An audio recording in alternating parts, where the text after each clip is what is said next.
നാരായണായ പരിപൂർണഗുണാർണവായ വിശ്വോദയസ്ഥിതിലയോ നിയതിപ്രദായ ജ്ഞാനപ്രദായ വിബുധാസുരസൗഖ്യദുഃഖസത്കാരണായ വിതതായ നമോ നമസ്തേ.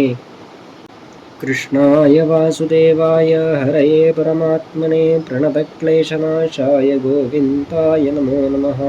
ഗുരുർബ്രഹ്മാ ഗുരുർവിഷ്ണു ഗുരുർദേവോ മഹേശ്വര ഗുരുഃ സാക്ഷാത് പരബ്രഹ്മ തസ്മൈ ശ്രീഗുരവേ നമഃ. നമസ്തസ്മൈ ഭഗവതേ വ്യാസായാമിതതേജസേ യസ്യ പ്രസാദാത് വക്ഷ്യാമി നാരായണകഥാമിമാം. നാരായണം നമസ്കൃത്യ നരം ചൈവ നരോത്തമം ദേവീം സരസ്വതീം വ്യാസം തതോ ജയമുദീരയേത്. വ്യാസമഹർഷിയാൽ വിരചിതമായ മഹാഭാരത കഥയെ എന്നാൽ കഴിയുന്ന രീതിയിൽ അവതരിപ്പിക്കുക എന്നതാണ് ഞാനിവിടെ ഉദ്ദേശിക്കുന്നത്. ആയതിനാൽ തന്നെ മഹാഭാരതം അതിനൊരാമുഖം എന്ന രീതിയിൽ പറഞ്ഞു തുടങ്ങട്ടെ. ധർമാർത്ഥകാമമോക്ഷാണാം ഉപദേശസമന്വിതം പൂർവവൃത്തം കഥായുക്തം ഇതിഹാസം പ്രചക്ഷതേ. ആയത് ഇതിഹാസം എന്ന് പറയുന്നത് ധർമാർത്ഥകാമമോക്ഷങ്ങളുടെ പ്രയോഗതത്വങ്ങൾ ചരിത്രവും കഥാരൂപേണയും അവതരിപ്പിക്കുന്നതാണ്. ഭഗവാൻ വേദവ്യാസൻ രചിച്ച മഹാഭാരതവും മഹർഷി വാത്മീകിയാൽ വിരചിതമായ രാമായണവുമാണ് ലോകത്തിൽ തന്നെ ഈ രീതിയിൽ ഇതിഹാസം എന്ന സ്ഥാനത്തിന് അർഹമായിട്ടുള്ളത്.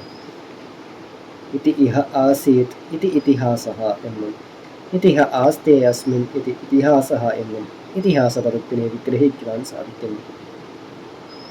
ആയത് ഇപ്രകാരം ഇവിടെ സംഭവിച്ചിരിക്കുന്നതിനാൽ ഇതിഹാസമെന്നും ഈ ഗ്രന്ഥത്തിൽ ഇതിഹ ആയത ഭൂതകാലാനുഭവങ്ങളുടെ യുക്തിപൂർവമായ ഉപദേശമുള്ളതുകൊണ്ട് ഇതിഹാസമെന്നും അർത്ഥമായി വരുന്നു. മഹത്വാത് ഭാരവത്വാച മഹാഭാരതമുച്യതേ എന്നാണ് വാക്യം. ഭാരതവംശജരായ കൗരവരുടെയും പാണ്ഡവരുടെയും ഇതിഹാസം എന്ന നിലയ്ക്ക് മാത്രമല്ല, മഹത്വം കൊണ്ടും ഭാരവത്വം കൊണ്ടും സിദ്ധിച്ചതാണ് മഹാഭാരതം എന്ന ആ നാമം. മഹാഭാരതത്തിലെ ശ്ലോകങ്ങളുടെ പെരുപ്പത്തെയെന്ന പോലെ അവയുടെ ധനഗാംഭീര്യത്തെയും അർത്ഥവ്യാപുലതയും സൂചിപ്പിക്കുന്നതാണ് ഭാരവത്വ ശബ്ദം. പാണ്ഡവരും കൗരവരും ശ്രീകൃഷ്ണനും ദ്രോണനും വ്യാസനും സൂതനും കർണനുമെല്ലാം ഭാരതീയരായ നമുക്ക് ഒരു ഗ്രന്ഥത്തിലെ വെറും കാൽപ്പനിക സൃഷ്ടികളല്ല. അവർക്കെല്ലാം നമ്മുടെ ജീവിതത്തിൽ എന്നും ചോരയും നീരും ചൈതന്യവും വ്യക്തിത്വവും. ശ്രീകൃഷ്ണനെ പോലെ ഊർജ്ജസ്വലതയും നിറപ്പകിട്ടും ഓളം വിട്ടുന്ന ഒരു കഥാപാത്രം ലോകസാഹിത്യത്തിലെങ്ങുമില്ല എന്നതാണ് വാസ്തവം.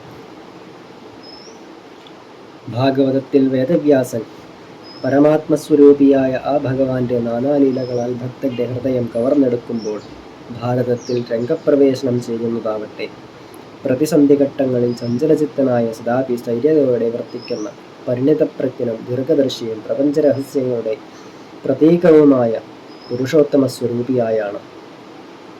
ഇതിനൊരു ഉത്തമോദാഹരണമാണ് ഭാരതത്തിലെ ഭഗവത്ഗീത. ശ്രീകൃഷ്ണന്റെ ധൈഷ്ണികവും ധാർമ്മികവുമായ ഔന്നത്യം അതിൻ്റെ അത്യുച്ചകോടിയെ പ്രാപിക്കുന്ന ബിന്ദുവായി ശ്രീമദ് ഭഗവത്ഗീതയെ നമുക്ക് കാണാം. ഗീത മാത്രമല്ല, ഏകദേശം സമാനമായ തോതിൽ പ്രഭ തൂകുന്ന വേറെ 4 രത്നങ്ങൾ കൂടി നമുക്ക് ഭാരതത്തിൽ നിന്നും അടർത്തിയെടുക്കുവാൻ സാധിക്കുന്നു. വിതുരവാക്യം, അനുഗീത, സുനത്സുജാതീയം, വിഷ്ണു സഹസ്രനാമം എന്നിവയാകുന്നു അവ. ഇവയെ പഞ്ചമഹാരത്നങ്ങളെന്നും കീർത്തിക്കുന്നു. ധർമ്മയേവ ഹതോഹന്തി ധർമ്മോ രക്ഷതി രക്ഷിതഃ എന്ന ആപ്തവാക്യത്തിന്റെ ഒരു അത്യുദാഹരണമാണ് മഹാഭാരതം മുഴുക്കെ നാം കാണുന്നത്. എന്നിരുന്നാലും ഈ കാലഘട്ടത്തിൽ മഹാഭാരത മാഹാത്മ്യത്തെ ആക്ഷേപിക്കുവാൻ ധാരാളം ആളുകൾ ഉണ്ടാകും. അതിനവർ കൂട്ടുപിടിക്കുക വ്യാസഭാരതത്തിനെ ആയിരിക്കുകയില്ല, മറിച്ച് ചില ആധുനിക എഴുത്തുകാർ അവരുടെ കാഴ്ചപ്പാടിൽ മാത്രം നിന്നുകൊണ്ട് എഴുതിയ രണ്ടാമൂഴം, കർണൻ മുതലായ നോവലുകളായിരിക്കും.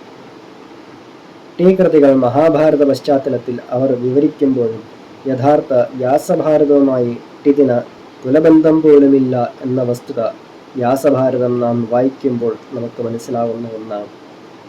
ആയതിനാൽ വ്യാസഭാരതം യഥാവിധി വായിച്ചു മനസ്സിലാക്കി ചിന്തിക്കുക എന്നതു മാത്രമാണ് ഇതിനൊരു പോംവഴി.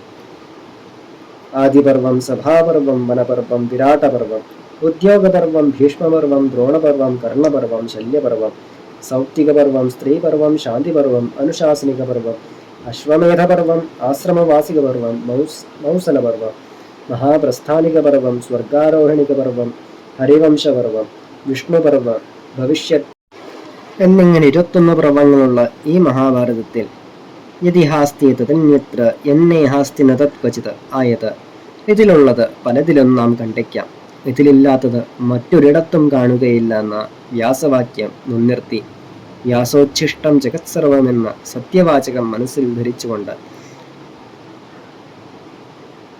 ഈ വ്യാസഭാരതത്തിനെ മുൻപുള്ള നാനാവിദ്വാൻമാർ പറഞ്ഞിരിക്കുന്ന എല്ലാ കാര്യങ്ങളെയും മുൻനിർത്തി അവരെഴുതിയ ഗ്രന്ഥങ്ങളെയും മുൻനിർത്തി യഥാശക്തി പറയുവാൻ ഞാൻ ശ്രമിക്കുന്നു.